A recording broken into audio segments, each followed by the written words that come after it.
everybody, and welcome to Powerful Stuff.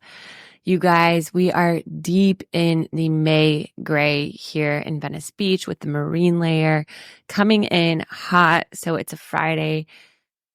I'm cozy in the house, and it's like one of those days where like someone canceled on a plan, and then I'm like, what should I do for the rest of the day? Because that was my plan. And then we're like, you know what? Let's just harness this energy to go rollerblading and to record powerful stuff. And hashtag blessed that I have the flexibility to block my schedule on a Friday to do stuff like this and to create this content that hopefully empowers you to go live your best life. So here we are. And this week in the upgrade, as all of you loyal listeners might remember, we're kind of following the journey of the upgrade group coaching program that I run. This is my 7th cohort. And this week is manifestation. Bow, bow, bow. Manifestation is this buzzword that we hear in Venice all the time. What does it even mean, right? I manifested this. I manifested this. I'm manifesting. Manifestation in progress. And it's so funny because I have a stoic New York mother. And when I talk about manifestation to her, she's like, isn't that the same as just doing something? Why don't you just do it? Why don't you stop overthinking it? And I'm like, you don't understand, Mom. There's like intentions involved and alignment and adaptogens, witches' cauldrons, all these things. No, but in all seriousness, manifestation, in my opinion, is just having intention around what you're ready to call in and then taking aligned action to get there. So manifestation without action is just wishful thinking. If we were just going to sit here and meditate our day away, nothing would happen, right? It's the getting clear on what we want to call in, starting to act as if that's already happening, acting as if showing up as that person in our life who already has it, and trusting in that even when we don't see the physical reality, projecting that to us. And then lo and behold, through taking these actions, we get the manifestation, but it might not be in the way we expect, and it might not be the thing that we expect. And this is what I was going over with the women in the upgrade this week, because some of them had some questions of like, what if I want to manifest something really specific? And I'm like, well, that thing that's really specific is really helpful in getting you to vision how you would show up once you have it, how you would feel having that thing or doing that thing, but then remain unattached to that thing being the actual literal vehicle that brings you that happiness, if that makes sense.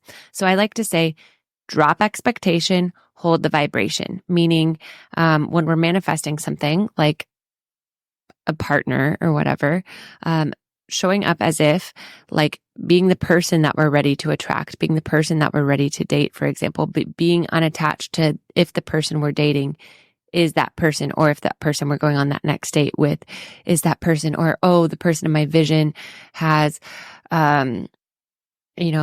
long hair and this person has short hair, so they must not be the person, or whatever it might be. Not getting bogged down by those details, but focusing more on how you feel around them. And if that feeling matches your vision, if you feel me.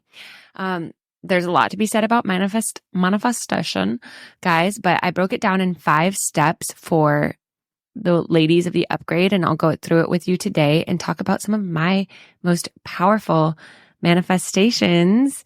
So step number 1 is tap into the feeling. So the thing that you want to have, whether it's a lot of money or that new house, like how will you feel waking up in that new house? How will you move around that house feeling like expansive? Or if you want to have a lot of money, like what are you going to do with that money? How are you going to treat your friends to that money? What are the types of things that you're going to do to reinvest in yourself with that money? How are you going to help the world with that money? How does that money help you stay connected to your why? So then we're not just like fixated on like that dollar amount, but actually like what impact that has on our life and how we're showing up. When you have that much money, like how intentionally are you treating your wardrobe or your skin? Like how can you start dressing that part right now? So step number 1 is tap into the feeling. So with whatever you're wanting to manifest, let's tap into that feeling right now. Like what is it that you're calling in? And just close your eyes. And for a moment, like, how would it feel once that thing already happens? Like, how will you be moving throughout your day?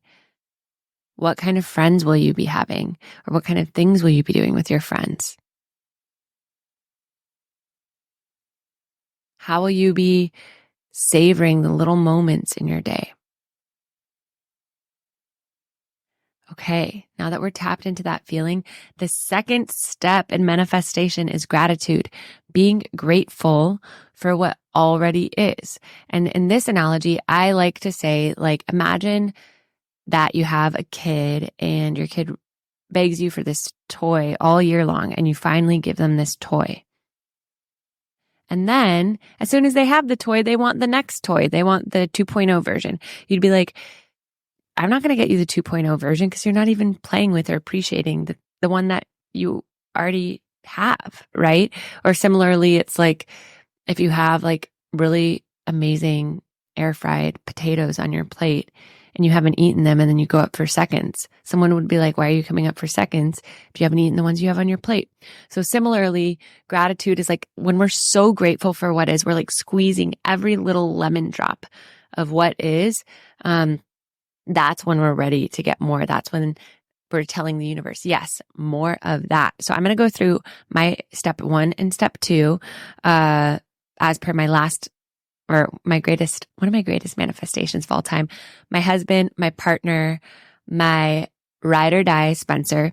It's so funny because I say, I manifested him. And he's like, where's my agency in that? I manifested you too. I'm like, no, I manifested you. Okay. Anyways, so step 1 was tapping into the feeling, right? This started a year and a half before I even met him. I had dated a lot of guys that you guys, or you have heard me say these stories of like guys where they were emotionally unavailable. I didn't feel valued, but I was over proving because I wanted to prove I was worth it because I didn't fully like own that I was enough. And so a year and a half before I met Spencer, I always thought my celebrity crush was always Vance Joy. Vance Joy sings, lady coming down to the riptide, taken away to the dark side. Anyways, he's this tall, beautiful 6'5" Australian man. And I like just loved him. And I would play Riptide when I was writing my dissertation at Oxford. I played it over and over and over when I was like in the bunker of the library, like cranking out 60 pages for my dissertation. Then in LA, I would play music in hospitals, Musicians on Call, it was called, for kids in hospitals. And, I would play Riptide. I would play Riptide to little babies, like a slow version of it, and they loved it. Anyways, so as I was manifesting my dream partner, people would be like in Venice, like, Meredith, why are you single? And I'd be like, I'm just calling in my Vance Joy. And then I actually saw Vance Joy on the street walking by my house. And I was so starstruck that I didn't say anything. And then I made the promise to myself, if I see him again, I'm going to say something, right? Oh my gosh, like I'm going to manifest Vance Joy again. And lo and behold, guys, on Deepak Chopra's 21 Day of Abundance meditation, first day of it, I was at Erewhon in Venice Beach, which, as some of you might know, is the, CNBC grocery store in Venice Beach, LOL. And he was ordering a smoothie from the Elixir bar. And I went up to him and I started chatting with him about how big of an impact Riptide had on me. And I started explaining to him some of these Venice Beach elixirs like adaptogens and how they manage your stress levels. Because I was trying to give Vance some, Venice value while he was standing there waiting for his smoothie. And after that interaction at Erewhon, we didn't exchange numbers or anything. But I did write this song like a few weeks later. Lockdown happened. That was January 2020. And then March 2020, I was in lockdown. I was in Joshua Tree. I was looking up at the stars and I wondered, is Vance Joy thinking about me the same way I'm thinking about Vance Joy? And thus my song, Calling in You, was formed.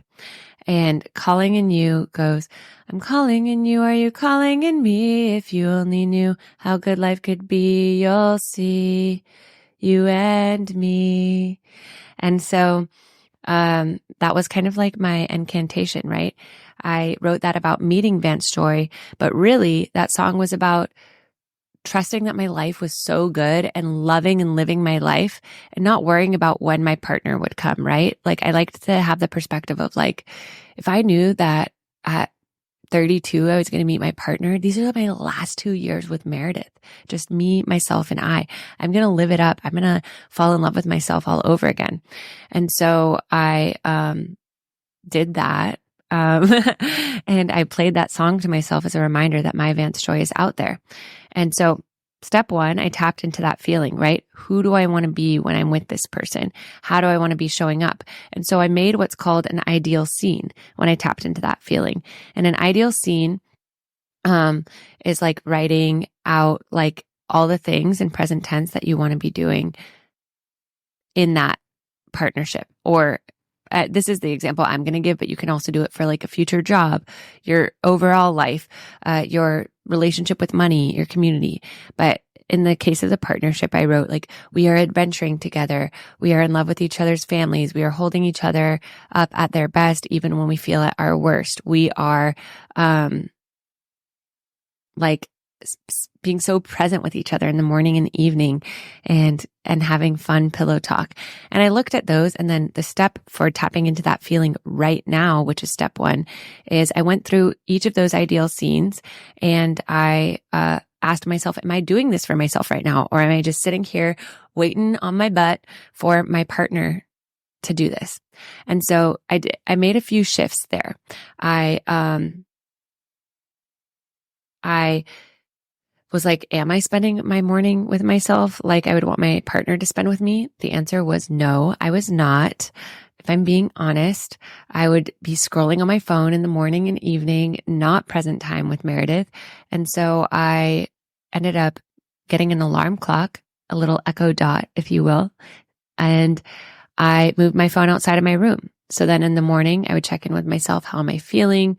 Journaling. In the evening, same thing, being present with myself the way I wanted a partner to be with myself. So I'm going to pause there, guys. Step one, what is that feeling you're tapping into with your manifestation? How do you want to feel when it happens? How will you show up when it happens? And if it's not a partnership, maybe it's a community. It's like we are planning camping trips every month. We are doing family dinners at each other's house every week. We are inspiring each other. We are in different fields and learn so much from each other, whatever it might be. Or if it's like you and your work, I am constantly in my creative flow. I am at a place where I'm valued. I get paid to do what I love. I am interacting with inspired colleagues or collaborators, right? You don't have to have like certain details, but focus on that feeling. And then for those things, once you've written all those feelings down, I want you to stop and reverse engineer that and ask yourself, what are 2 things that are outside of my comfort zone that I could do right now? Right now, what could I be doing for those things? For example, for the community, if it's like we are hosting each other for family dinners every week, why don't you reach out to someone and tell them to bring reach out to 2 people tell them to bring a +1 that you don't know and invite them over for a dinner party at your house this week. Be the catalyst. Or if it's like the work thing of I am surrounded by and working with other people who inspire me, like reach out to someone in your field who inspires you and let them know and ask if you can grab coffee. So these are just the tiny shifts that start to get you into that energy of, oh yeah, I'm empowered to do that right here, right now, with myself. Yay. And then step 2. Okay. So that's what I did for myself. I was becoming the person I was ready to date. And I do want to say in that step 1, that it's really important to double down on your worthiness in this step. I'm worthy of feeling this way. And noticing if any self-limiting beliefs are coming up around what you think you deserve. And if they are, like kind of connecting to your inner self or your inner child and reminding them that they are enough, that you do deserve it. And then recommitting to that feeling, taking those actions, because we don't get change without action. So these ideal scenes of like the I am of you in the future are so important, guys. And then taking those actions, right? And so for mine, I did the things like I got the alarm clock. I started like planning fun adventures for my friends the way I'd want to do it with my partner. That's step one. Okay. Step two, be grateful for what already is. So I know I kind of talked about this step before. And if you're watching this podcast on YouTube, a bunch of balloons just came up into the air. Powerful.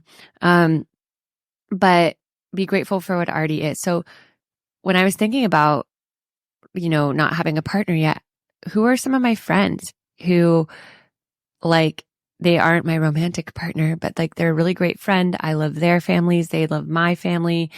Or they plan adventures. I plan adventures, like that they have a lot of the qualities on my ideal scene for a partner. And why don't I send that friend a thank you for being there for me? Because it's helping my subconscious expand and know that like if I have a friendship that's this amazing and this reciprocal, I sure as hell am going to get a partnership that equals this. And so I sent thank yous and I doubled down on my friendships and reached out to friends and was like, thank you for being such an amazing friend for me through all these XYZ times. I'm so grateful for you. And I did little like surprise and delights or handwritten cards for friends and out of the blue, not just on their birthday, but like the kind of things that I would, want a partner to do to me, but like doing it for my friends because that's love too, And so that's one element of who are you grateful for or how are you grateful for being right here, right now? And so that's the easy one, right? The things that are obvious that feel really good. And then there's two other layers to this. Number one is, what are you grateful for the triggers? Or the thorns, right? In the case of me manifesting my partner, like it would be looking at some of the guys that at the time, it felt like they broke my heart. And, how am I grateful for them? What did that show me about what I do want and don't want in a relationship? What friendships came out of that relationship? How did I learn to love myself even more after that relationship? So really taking the time to, enjoy and alchemize that gratitude. So I went through all of my ex-boyfriends and ex-situationships. I didn't necessarily text this to them, but I wrote it in my journal of like all the ways I was grateful for each and every one of them, for the memories, for what they taught me, for the qualities of theirs I did like, for the qualities that it awakened me to be desired. And then I imagined sending them love and then their heart like receiving my love and them expanding even more and there being nothing but love between us to like also karmically clear and energetically cord cut from those ex-boyfriends. So I literally did that exact thing like the 6 months leading up to meet Spencer.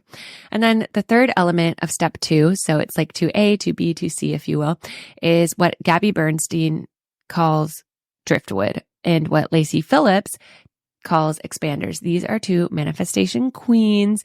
And basically it's like when you see other people in your field or in your orbit who have what you want, it's thanking them, as Gabby Bernstein calls it, that being driftwood, a little sign that you're on your path, right? If you're in the orbit of other people who are getting those things, then those things are on their way to you too, right? You're in the same field, you're on the same frequency.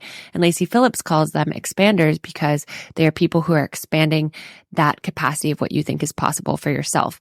So let's say it's like a new, like you really want to go viral and have a huge content following and like one of your friends goes viral and she gains 10,000 new followers or whatever it is. It's like, wow, thank you for showing me that that's possible.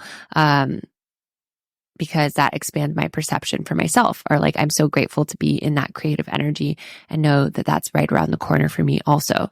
So rather than being like jealous or annoyed, or, someone else gets a promotion at work or they're crushing it and making the salary that you want to make, like, oh my gosh, like I love that is in my field because that shows me it's on its way for me. And I love this friend and this friend loves me and honors and respects me. So how wonderful that, they're showing me that that's possible. And in my case with the relationships, my three best friends from college, the 6 months before I met Spencer were already like engaged or married with their life partner.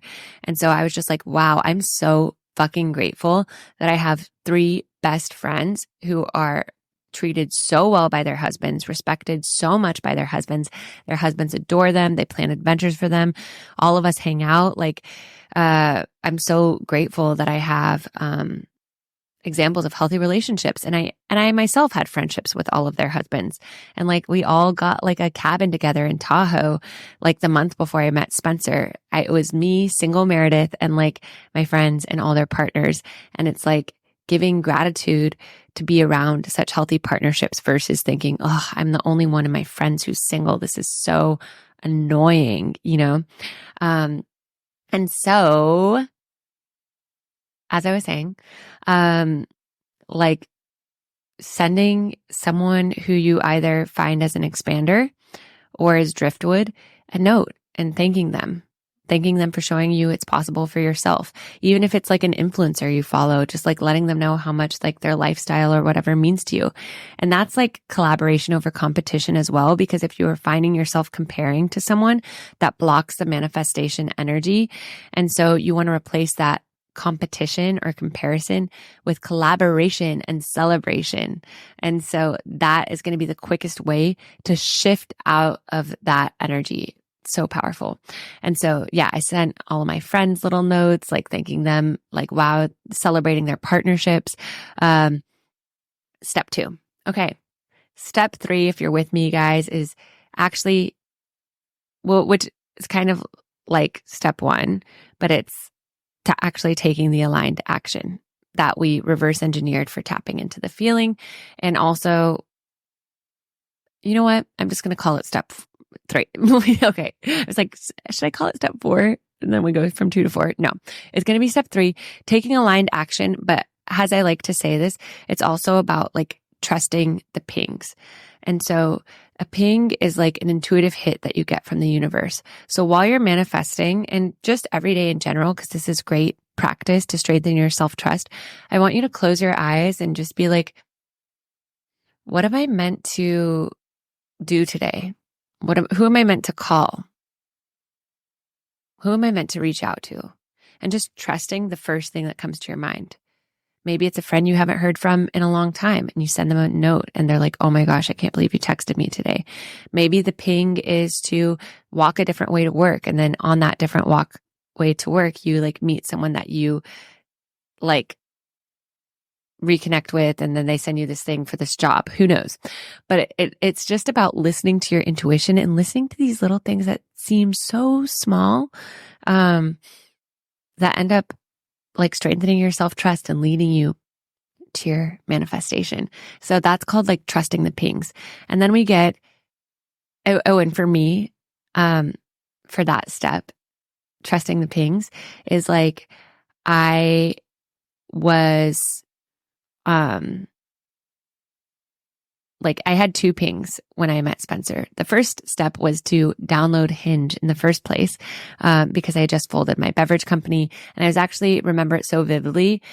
My family has a beach house in New Jersey, and I was sitting in the back of the car on the way back to Newark Airport to fly back to Los Angeles, and my parents were driving, and I was folding my beverage company. And I'm I'm just going to go on a date this next week, because this week I feel I'm so in my masculine energy. Everything feels so heavy, shutting down the beverage company. I'm just going to go on a date. And I swiped a few. And then I saw this guy that was Canadian and had also done an Ironman triathlon, which I had done. And so I pressed and I sent him a little comment about how I had also done a triathlon.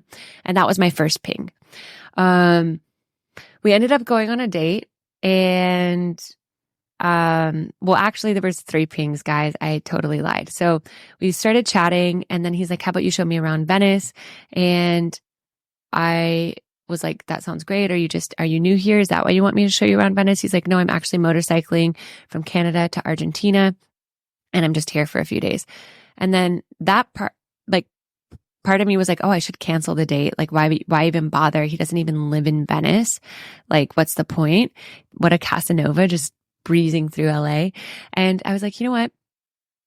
My ping is to go on the date, because why the hell not? And it'll remove expectation, right? Because with manifestation, you can't control it. You can't be well, my husband is going to be a guy who's been living in LA for 5 years and is this age, but when we meet and is ready to settle down. Like, it doesn't work like that. So in the spirit of being open, I went on the date, even though the old Meredith would have been like, why bother? I'm not going to go on this date. Like, he doesn't even live here. So that was the second ping. And then we went on the date and it was fun enough. But yeah, I had no expectation, didn't think I would see him again. And so I gave him a tour around Venice, then we parted ways. And then my third ping, was a few days later. I thought he had already left Venice. I was making oatmeal at my house and a coaching client had just canceled for the day. And so I was like, oh, maybe I'll go to the beach. That was my ping. And I look up from my window and he's parking in my parking spot and he waves at me and I wave at him. And part of me was like, oh, I was going to go to the beach and just journal and be alone and reflect. But then I was like, maybe this is happening for a reason that I'm seeing this guy again. So I texted him, or he texted me first actually. And he's like, sorry, I hope it's okay. Park here. I just wanted a free parking spot to go to the beach. LOL. And I was like, you know what? I'm actually heading there myself if you want to keep me company. And it was that third ping of like inviting him to join me on the beach where we ended up having our first kiss, where we ended up being like, he ended up being like, maybe I'll come back and like see you after I go to the Renegade burn. That set in the whole domino effect of our whole love story. And none of it would have happened if A, I didn't follow the first ping of downloading Hinge. 2, I didn't follow the second ping of just going on this date with this random guy that was just passing through LA. And 3, I didn't follow the third ping of inviting him to hang out at the beach with me or make oatmeal and look up from my window as I was doing it, you know? So these are all like divine little pings that guide the way and also help break through those layers of control that might be like, this isn't how I planned it, right? Okay. So what are those pings for you? I want you to tap into one right now, closing your eyes, taking a deep breath in and exhaling it out and just like asking your highest self, what is a ping that I need to hear that I can act on today? Trusting whatever it says. And then opening your eyes and taking action on it. Okay, step 4, guys. We made it. Step 4 is to trust and to trust in the magic dark and to keep showing up even when shit hits the fan. I like to say shit hits the fan before we expand. Shit hits the fan before we expand. And when we're in this place that Lacey Phillips likes to call the magic dark, like you might be showing up as if you might be doubling down on all of your self-worth practices and doing all the self-development, and your partner might still not show up, or you might be doing all these amazing things and you might be getting no's from all these jobs or whatever it might be. But that is when we strengthen our self-trust because we're showing our subconscious, like, I dictate how I feel, not these external circumstances. And that is so fucking powerful when you are having this centeredness and this equanimity and not dropping down to a lower frequency when something doesn't go the way you want, because it shows like unbreakable trust to be like, you know what, even if this isn't the thing, I know that something even greater is out there and I'm going to keep going. And manifestations don't just happen and then everything becomes hunky-dory. Like, manifestations happen and then you have a new set of challenges at that higher level. It's like a video game where the levels keep getting harder and harder. And the challenges, instead of viewing them as hard or why me, being like, this is fun. How do I overcome this? Okay, this is a challenge. Let's go. Time to expand my belief system. Time to expand my strength or my capacity for what I feel is possible for myself. So all of that's to say, it's powerful. All of that's to say, guys, that when you're in the magic dark, it's just, you're being tested. You're operating at a higher frequency, at a higher cruising altitude, and you're just getting all this turbulence thrown at you. Like, can you handle it? Can you handle it? And are you not going to drop down and be like, oh, why me? change isn't possible? Or are you going to double it down and be like, no, I'm meant to be here? So I just like to say that step 4 is waiting and continuing to show up and continuing to trust in the lag time, which is what I did for months and months and months before I met Spencer, right? It was a year and a half between Vance Joy and Spencer. And in that year and a half, there were some guys that were situationships that kind of had a few green flags, but some red flags. And I had to call those out, lovingly. Instead of like holding on or proving to that guy why he should pick me, be like, does this honor me? How do I feel in this energy? Is this type of situation that I want to be in? And clearly communicate with that guy so I knew if it was time to move on or not. And that also meant like focusing on myself and continuing to show up for myself even when I was feeling like lonely and sad and woe is me. And so that's really trusting in the lag time, whatever that is for you. And then step 5 is to celebrate. Celebrate your manifestation as it's happening, as it's coming true. Because again, this like, once you manifest that thing, like what's the point of having it if you're like on to the next, you know? And so step 5 actually puts you back at step 2 of like enjoying it, savoring it, saying, yes, thank you so much. Because guess what? That's how life keeps getting better and the journey keeps getting richer and you keep expanding. So once you get that manifestation, like savor it, be with it, celebrate your ability to attract it, right? Like that's why like Spencer and I, now that he is my husband and I manifested him, like, you know, we keep doing date nights every week where we try to plan something novel for the other, where we continue to each night show each other, say one thing that we love or are grateful about the other. If the other one is out grocery shopping, picking the other like a sweet little snack, like doing things to surprise and delight each other, and really like savoring what we've already called in and not taking it for granted. So I know I used my relationship as a manifestation for this one, but I also want to share about community. And you know, a few years ago,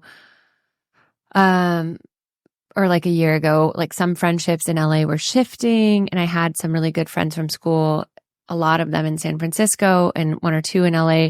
And I was like, I really want to have even more friends in LA who are like around my age, who I'm super like inspired by, who are doing cool entrepreneurial things, but also more than anything, like me, are instigators of really adventurous or novel plans. Like sometimes I felt like in certain friend groups, I was like the one making all the plans. And if I didn't make it, it wouldn't happen.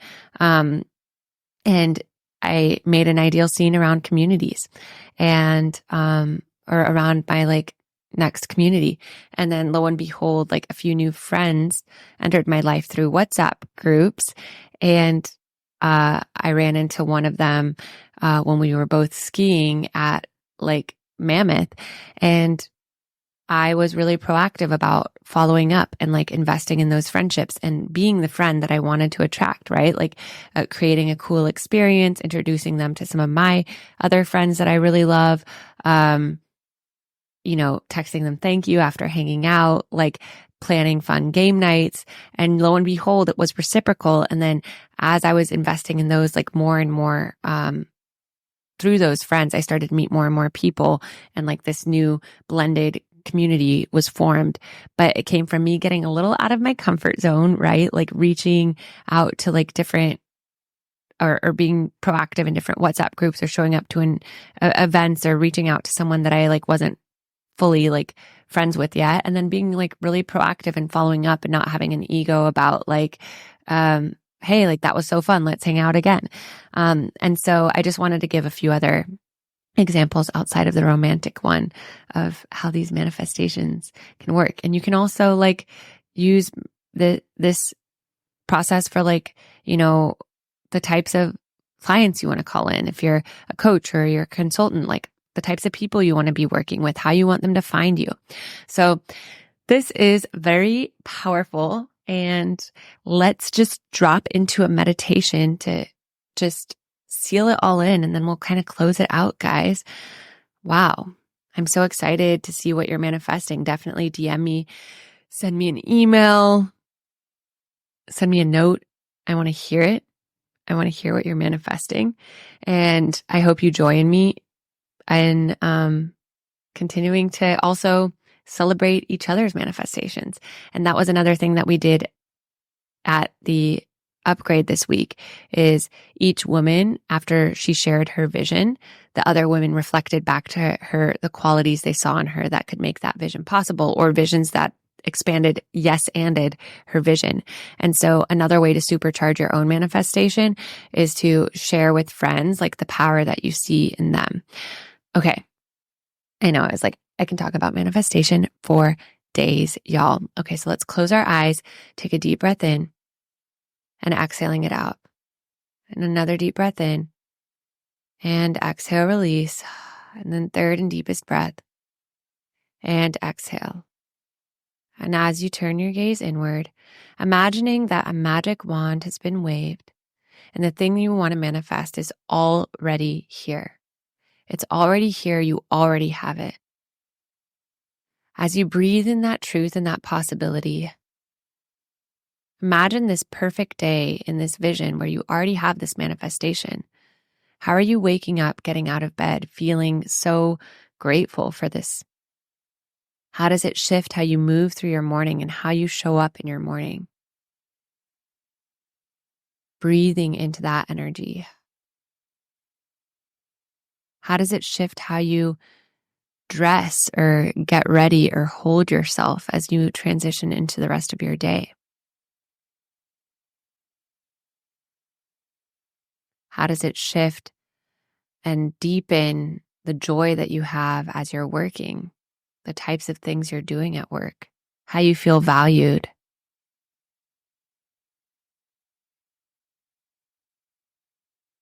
What kind of things you're doing to expand and learn and grow?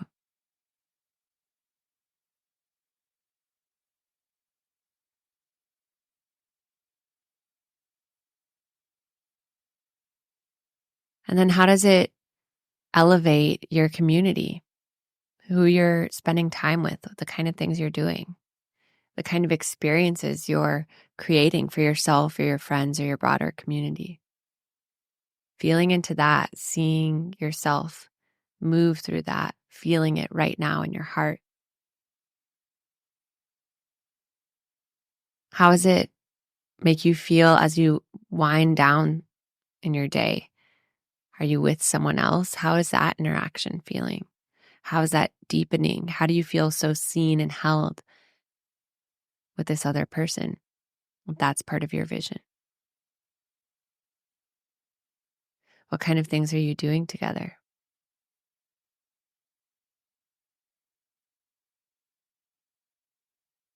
And in this perfect day, imagining going into your bathroom, looking at yourself in your mirror, looking at that version of you who already has this thing, just noticing their energy, their smile,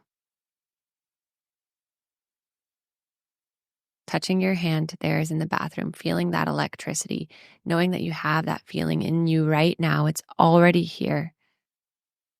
And as you touch their hand in the mirror, they hand you this beautiful golden egg through the mirror. And you hold it in both of your hands.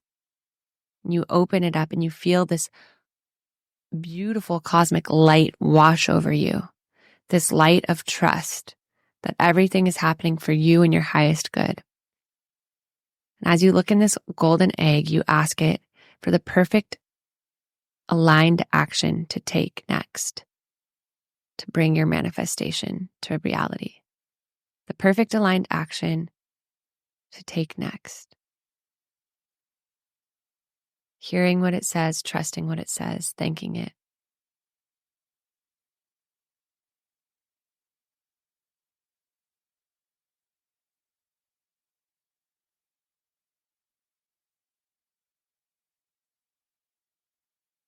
And then breathing that manifestation energy up through your root, breathing that light up your navel, up your heart, up your throat, up your third eye, out the crown of your head, your whole body pulsing with this cosmic light. And as it's pulsing with this cosmic light, sending that cosmic light to people that you appreciate who have helped you get here, who have helped you step into this next iteration. Sending it to those who have been mentors or friends along the way, feeling them get it. Sending it to those who have been challenging but have taught you something. Maybe it was triggering, but they're a teacher in disguise, sending them love as well. And then sending it to the other people, the driftwood, the expanders, the people who are already doing the thing that you're ready to call in. And then feeling all of that gratitude energy come back to you and expand your heart, giving you the surety that it's already on its way as long as you continue to show up as that version of you who already has it. Breathing this in, taking a deep breath in, and exhaling it out. Another deep breath in. And exhale, releasing it, knowing that it's true, letting go of the when, and trusting that it is. And third and deepest breath in, breathing in that feeling right now, filling it up to 110% and exhaling it out. And then opening your eyes, coming back into this space.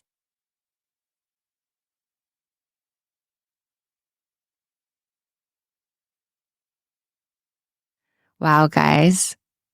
So just writing your ideal scene down, anything that came up after that meditation. I am this, I am doing this in this scene, I am feeling this way, and really stay connected to the feeling. So to recap, step 1, tap into that feeling right now. How are you feeling when you already have that thing? How can you start to feel it right now? Step 2, be grateful for what is, the most obvious things that you're grateful for, and the people who triggered you. How are you grateful for them, or who broke your heart, or who disappointed you at work, or whatever it might be. Sending them gratitude, sending the people who you compared yourself to gratitude for expanding your realm of possibility. And you can supercharge step 2 by sending actual notes of gratitude to the people who have impacted you or who inspire you. Step 3 is trust in the pings. What is a ping that you're getting right now? What is an aligned action you can take? Step 4, trust in the magic dark, as Lacey Phillips would say. Continue to show up, act as if, even when you're not getting those data points in your physical reality, using that as a challenge, like a fun game, like, okay, I'm bringing my A game. We're going to step it up. It's mile 22 of the marathon. Let's fucking go. And then step 5, celebrate it. Celebrate it as it's starting to unfold. Start to notice the signs everywhere. Choose to notice the signs and make it be so. Woo! We did it, guys. We manifested. Please tell me what your manifestations are. I would love to hear. And if you want to see me in person, come to one of my best morning evers every Monday on Venice Beach. We're doing yoga, connection, journaling, all the powerful stuff things. And then May 31st, we have a variety show with music, comedy, and connection. It's going to be so powerful. Would love to see you at either of those. And of course, if you want to go deeper on your self-development journey with power and a little bit of humor, you can contact me for one-on-one or group coaching as well. My next group coaching program, The Upgrade, starts in July. So would love to hear from you, and stay tuned next week for more powerful stuff.